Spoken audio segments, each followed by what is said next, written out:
Здравейте, приятели и последователи! След прекъсване за лятна ваканция отново сме на линия и затова почвам ударно с два, може да са тъпи вицове, но само това намерих тематично по темата.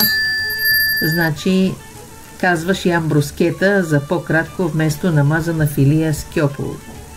Или другия виц е: една блондинка търси рецепта. Искам рецепта за кьополо без пържене, без чушки и без пътладжан. До тук с вицовете. Така че смело нарязвате пътладжана, домата, чушката, пържите пътладжана, слагате и домата и чушката. Нема никаква философия, никакъв ред, никаква тънкост.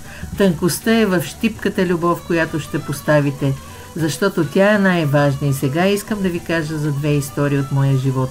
Едната, бех млада булка, престаравах се, правех най-новите неща, които виждах по телевизията или в списания. Бабата на моя мъж дойде една вечер да ни види.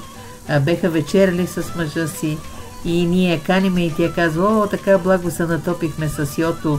И му викам: Йоте, има ора, не знаят да си уготват.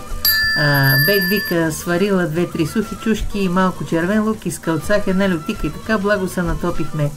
И аз от тогава захапах тоя, Бог да ги прости всички, които споменавам, захапах израза Йоте, има хора не знаят да си уготвят, когато с моя мъж така благо се натопиме.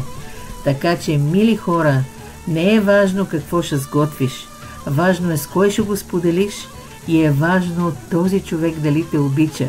Защото другата история е за баща ми, Бог да го прости. Някога бяхме в Коми, в Съюза, и човек от нашето село беше женен за рускиня, и понеже бяхме съседи, обикновено се обядвали в нас, но този път другия човек, Бог да го прости и него, казва на баща ми: ела да видиш Оля какво е направила, ще ядеме в нас, тъй като искал да се реваншира.